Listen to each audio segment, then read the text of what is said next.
नमस्कार. मी भाऊ तोरसेकर. तुम्ही बघत आहात प्रतिपक्ष. मित्रांनो, मी जे शीर्षक दिलंय की ममता दिदींनी शरद पवारांचा सल्ला मान्य केला असता, स्वीकारला असता आणि त्याच्या अनुसार काम केलं असतं तर कदाचित ममता दिदींना आज इतकी लज्जास्पद, अपमानास्पद हार पत्करावी लागली नसती. ममता दिदींनी शरद पवारांचा सल्ला मानला असता तर, असं जे शीर्षक आहे त्याचा अर्थ हा मी आत्ता सांगितला तसा आहे. पण मग तुम्हाला वाटेल की शरद पवारांनी ममता दिदींना सल्ला कधी दिला होता? कारण राज्यसभेवर शरद पवारांची निवड झाल्यापासून एखादा ते कुठचं वारकरी संप्रदायाच्या मासिकामध्ये त्यांनी काहीतरी लेख लिहिलाय आणि त्यातून एक वादळ उठलं, तेवढी गोष्ट वगळता राज्यसभेवर त्यांची निवड झाल्यापासून शरद पवारांचं कुठलंही महत्वाचं असं वक्तव्य आपल्या समोर आलेलं नाही. ना त्यांनी पत्रकार परिषदा घेतल्या आहेत, ना कुठे मोठमोठ्या सभा समारंभ केलेले आहेत, किंवा सगळ्या विरोधी पक्षांच्या कुठच्या तरी एखाद्या संमेलनात शरद पवार गेलेत. ना सोनिया गांधी, राहुल गांधी यांनी INDA नावाच्या भाजप विरोधी आघाडीची बैठक बोलावली आणि त्या बैठकीमध्ये देशात होऊ घातलेल्या 5 विधानसभांच्या निवडणुकांसाठी सगळ्या विरोधी पक्षांनी मिळून खलबत केली. काय केलं हे आपल्या ऐकिवात नाही, माझ्याही नाही, तुमच्याही नाही. त्यामुळे ममता दिदींना विधानसभा निवडणुका येण्यापूर्वी किंवा त्या होत असताना शरद पवारांनी सल्ला दिला आणि ममता दिदींनी तो मानला नाही, हा विषय येतो कुठून असं तुम्हाला वाटेल आणि ते स्वाभाविक आहे. पण सल्ला मित्रांनो आत्ता दिला आणि लगेच अंमलात आणला असंही नसतं. अनेकदा सल्ला देणारी माणसं आपल्याला दूरगामी उद्दिष्ट डोळ्यासमोर ठेवून काही गोष्टी समजावत असतात. बालपणी हळूहळू आपण मोठे होत असतो, शाळेत जातो, प्राथमिक शाळेत जातो, पुढे कॉलेजमध्ये जातो. या सगळ्या कालखंडामध्ये आपल्यापेक्षा अधिक अनुभव घेतलेले, अधिक जगलेले, आपल्यापेक्षा वयाने मोठे असलेले डझनावारी लोक आपल्या वर्तनातले दोष दाखवून आपल्याला वेगवेगळे सल्ले देत असतात. अमुक तमुक कर, भलं होईल. अरे, हे खेळायची वेळ नाहीये, परीक्षा जवळ आल्यात, अभ्यास कर.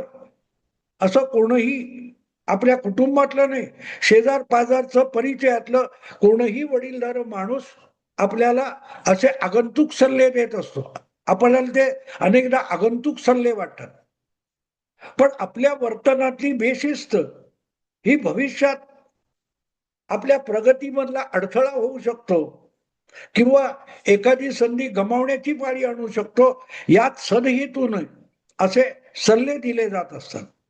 ते लगेच काल त्यांनी सांगितलं आणि आज मी सुधारलो असे नसतात आणि अशासाठी नसतात. दीर्घकालीन जीवनामध्ये आपल्या वागण्यामधल्या त्रुटी आपल्याला जर दिसत नसतील किंवा आपल्याला त्याचं भान नसेल तर या प्रकारे जगात कुठची माणसं एक सदहेतूने सल्ले देत असतात. आणि शरद पवार जर आज 85-86 वर्षाचे असतील तर मग ममता दिदीसाठी पवार सुद्धा वडीलधारे होतात. आणि फक्त ममता दिदी नाही, स्टालिन असेल, उद्धव ठाकरे असतील, तिकडे अखिलेश यादव असेल, असे देशाच्या कानाकोपऱ्यात जे वेगवेगळे राजकीय पक्ष आहेत, त्यांचे नेते आहेत, त्या सगळ्यांसाठी शरद पवार वडीलधारे ठरतात. आत्ता अगदी राज्यसभेच्या निवडणुकीच्या वेळेला तुम्हाला आठवत असेल, अगदी शरद पवारांच्या राजकारणाला कडाडून विरोध करणारे मुख्यमंत्री देवेंद्र फडणवीस यांनी सुद्धा सांगितलं की पवार वडीलधारे आहेत, त्यामुळे ते राज्यसभेच्या आखाड्यात उतरणार असतील तर आम्ही अधिकचा उमेदवार टाकणार नाही. मुद्दा वडीलधारेपणाचा. त्यामुळे शरद पवारांनी कधी कोणाला सल्ला दिला, ह्याचा विचार करताना पहिली गोष्ट लक्षात ठेवायची की शरद पवार जेव्हा काही बोलत असतात तेव्हा त्यामध्ये अनेकदा लेकी बोले सुने लागे अशा स्वरूपाचे सल्ले असतात. म्हणजे अजितदादाला टोचून बोलायचं, उद्धव ठाकरे, राज ठाकरेंना टोचून बोलायचं, पण प्रत्यक्षात शरद पवार हे आपल्या राजकारणात अजूनही पाय रोवून उभ्या राहू शकलेल्या नाहीत अशा लाडक्या कन्येला सल्ला देत असतात. पण दुर्दैव असं की सुप्रियाताईंना आपल्या पित्याने इतरांना दिलेले सल्ले हे आपल्यासाठी नाही असं वाटत आलं आणि म्हणून सुप्रियाताईंनी जवळजवळ पाव शतकापेक्षा अधिकची राजकीय वाटचाल केल्यानंतर सुद्धा आपली ओळख निर्माण केलेली नाही. कधीही सल्ला जो असतो तो चांगला असेल तर तो कोणाला दिला हे महत्वाचं नाही, तो सगळ्यांसाठी असू शकतो. आणि त्यामुळे तुम्हाला बोलवून सल्ला दिलेला नाही तर मी त्यांचं कशाला ऐकू असं म्हणायची गरज नसते. मोठी माणसं, अनुभवी माणसं, शरद पवार अनुभवी आहेत आणि त्यामुळे ते ज्या गोष्टी सांगतात त्यावर टीका करणं वेगळं असं, मीही टीका करतो. पण ज्या वेळेला शरद पवार असं बोलतात, काही बोलतात, तेव्हा त्यामध्ये कुठला गहिरा आशय आहे हे शोधलं पाहिजे आणि आपल्याला काही लाभदायक असू शकेल का हे पण बघितलं पाहिजे. मित्रांनो, 2 वर्षापूर्वीची गोष्ट आहे. एप्रिल 2024 ज्या वेळेला लोकसभेच्या निवडणुका चालू होत्या आणि त्या लोकसभेच्या निवडणुका चालू असताना शरद पवारांनी इंडियन एक्सप्रेस किंवा कुठच्या तरी इंग्रजी दैनिकाला नीरजा चौधरींना एक मुलाखत दिली होती आणि त्यामध्ये त्यांनी सरसकट सगळ्या लहान मोठ्या प्रादेशिक पक्षांना एक सल्ला दिला होता आणि त्यावरून गदारोळ पण झाला. ज्या दिवशी बारामतीत मतदान होतं, सुप्रियाताई विरुद्ध सुनेत्रा पवार अशी जी निवडणूक चालली होती त्या निवडणुकीचं मतदान चालू असताना शरद पवारांची ही मुलाखत त्या इंग्रजी दैनिकात प्रसिद्ध झाली आणि बघता बघता सगळीकडे बवाल सुरू झाला. पण त्याचा गंभीरपणे विचार, अभ्यास किती लोकांनी केला? मला आठवतं अजूनही शरद पवार म्हणाले होते नजीकच्या काळात, म्हणजे नजीकच्या काही महिन्यात, लक्षात ठेवा नजीकच्या काही महिन्यात, असं एप्रिल 2024 मध्ये म्हटलं जातं. याचा अर्थ 2024 हे वर्ष संपण्याच्या आधी बहुतांश प्रादेशिक पक्षांना हळूहळू करत काँग्रेसमध्ये विलीन व्हावं लागेल, नुसतं काँग्रेसशी जोडून यावं लागेल असं शरद पवार म्हणालेले नव्हते. शरद पवार त्या मुलाखतीत म्हणाले होते की लहान मोठ्या विविध राज्यातल्या प्रादेशिक पक्षांना काँग्रेसमध्ये विलीन व्हावं लागेल, विसर्जित व्हावं लागेल, तेच त्यांच्यासाठी भविष्य आहे. आणि मुलाखतकार होत्या त्या महिलेने त्यांना प्रश्न विचारला होता, मग तुमचा पक्ष पण प्रादेशिक आहे तर राष्ट्रवादी शरद पवार गट म्हणून जो पक्ष आहे तो तुम्ही काँग्रेस पक्षात विलीन करणार का? अर्थात शरद पवार हे ज्या वेळेला असा नेमका प्रश्न दुखण्यावर बोट ठेवलं जातं तेव्हा उडवाउडवीची उत्तरं देतात आणि त्या मुलाखतीत सुद्धा वडीलधारा असून शरद पवारांनी उडवाउडवी केली होती. आता तुम्हाला एक गोष्ट माहिती आहे की शरद पवार ज्या पक्षात होते किंवा जो पक्षच त्यांनी स्थापन केलेला आहे त्या पक्षातला कुठलाही निर्णय हे शरद पवार ठरवतात तसाच होतो. अजितदादा जेव्हा वेगळे झाले तेव्हा त्यांनी त्या बांद्र्याच्या त्या संमेलनामध्ये जाहीरपणे सांगितलं की पटेल असतील, तटकरे असतील, भुजबळ असतील, आम्हाला भाजपबरोबर साहेब बोलणी करायला पाठवायचे, पण आम्ही सगळं बोलणी करून यायचं, भाजप आणि राष्ट्रवादीचं संयुक्त सरकार करायचं याविषयी आम्ही बोलणी फायनलाइज करायचो आणि इथपर्यंत की संयुक्त सरकार झालं तर कुठली मंत्रालय भाजपला आणि कुठली मंत्रालय राष्ट्रवादीला मिळतील इथपर्यंत डिटेल बोलणी व्हायची. त्याच्याही पुढे जाऊन कुठल्या कुठल्या जिल्ह्यामध्ये पालकमंत्री पद भाजपला मिळतील आणि राष्ट्रवादीला कुठल्या जिल्ह्यात मिळतील, इतकी डिटेल चर्चा व्हायची. आणि अशी चर्चा तीनदा झाली असं अजितदादांनी, छगन भुजबळांनी साफ साफ सांगितलं. पण ती बोलणी फिसकटायची कशी, की एकदा बोलणी फायनल झाली की शेवटच्या क्षणी निर्णय घ्यायचा की भाजप बरोबर जायचं, महाविकास आघाडी मोडायची. हा जेव्हा निर्णय घ्यायचा वेळ यायचा तेव्हा शरद पवार म्हणायचे की आत्ता नको. याचा अर्थ काय कळतो मित्रांनो तुम्हाला? याचा अर्थ असा की पक्षातला राष्ट्रवादी काँग्रेस पक्षातले अजितदादा वेगळा होईपर्यंत सगळेच्या सगळे निर्णय शरद पवार हे अंतिम निर्णय घ्यायचे. बाकीच्यांचं मत, पक्षातल्या इतर नेत्यांचं जे काय मत असेल ते असो, त्याची शरद पवारांना पर्वा नव्हती. निर्णय काय असेल तो मी घेईन, हे ते कृतीतून सांगायचे आणि दाखवायचे. पण ज्या वेळेला त्या मुलाखतीमध्ये प्रश्न विचारला की तुम्ही जो सल्ला सगळ्या प्रादेशिक पक्षांना देशभरच्या देताय की येत्या काही महिन्यामध्ये, 6 महिन्यामध्ये प्रादेशिक पक्षांना काँग्रेसमध्ये विसर्जित होण्यापलीकडे पर्याय नाहीये, मग तोच सल्ला तुमच्या पक्षाच्या बाबतीत तुम्ही कसा वापरणार आहात? तेव्हा शरद पवारांनी उडवाउडवी करत सांगितलं होतं, ते एकटा मी ठरवू शकत नाही. आमच्या पक्षाच्या सगळ्या नेत्यांना आणि सहकार्यांना एकत्र आणून त्यांच्याशी विचार विनिमय करून निर्णय घ्यावा लागेल. प्रश्न असा आहे की सगळे पक्षातले नेते सहकारी भाजप बरोबर फायनल होईपर्यंत बोलणी करायचे की भाजप बरोबर जायचं. म्हणजे सगळे सहकारी आणि पक्षाचे नेते हे एका बाजूला आणि शरद पवार एका बाजूला. म्हणजेच राष्ट्रवादी काँग्रेस पक्षामध्ये अखंड असताना वेटो कोणाचा चालायचा? शरद पवारांचा.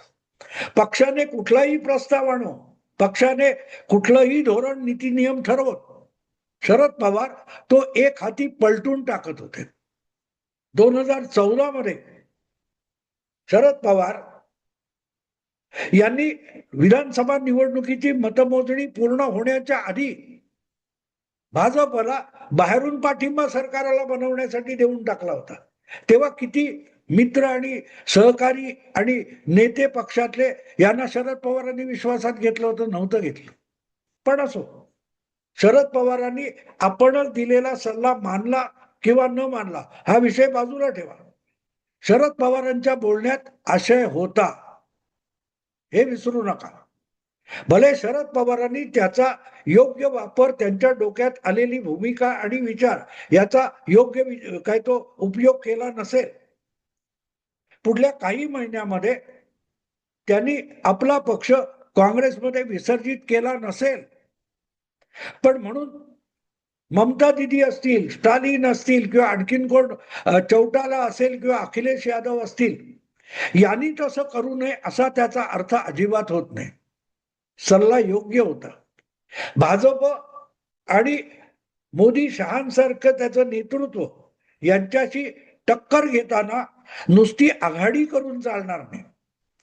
जी आघाडी होईल ती एक पक्ष एक जीव पक्ष असल्यासारखी आघाडी झाली पाहिजे, तर तुम्ही एकजुटीने भाजपशी निवडणुकीत टक्कर देऊ शकता. हा शरद पवारांच्या बोलण्याचा, वक्तव्याचा, मुलाखतीचा अर्थ होता. भले शरद पवारांनी तो वापरला नाही, पण सल्ला योग्य असेल तर तो कुठल्याही प्रादेशिक पक्षाने वापरायला अजिबात हरकत नव्हती. प्रामुख्याने बंगाल सारख्या राज्यामध्ये, आणि मला वाटतं मी या निमित्ताने काही व्हिडिओ केले होते की शरद पवारांचा सल्ला योग्य कसा आहे. आंध्र प्रदेशमध्ये YSRCP हा एक जो पक्ष आहे तो मुळात काँग्रेसमधूनच बाहेर पडलेला एक गट आहे. तेलंगणामध्ये जे काय ती BRS TRS म्हणून पक्ष आहे चंद्रशेखर राव यांचा, ते पण मूळचे काँग्रेसी आहेत, युवक काँग्रेसवाले आहेत. ममता दिदी त्या पण काँग्रेसमधून बाहेर पडलेल्या आहेत. त्यांची स्वतःची विचारधारा वगैरे काय नाही. काँग्रेसची विचारधारा तीच ममतांची विचारधारा.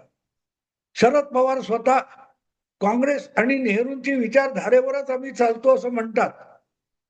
त्यामुळे शरद पवारांनी काँग्रेसमध्ये का विलीन व्हायचं नाही याचं जे सहकार्यांना विचारून म्हणाले त्याला मी उडवाउडवी म्हणतो.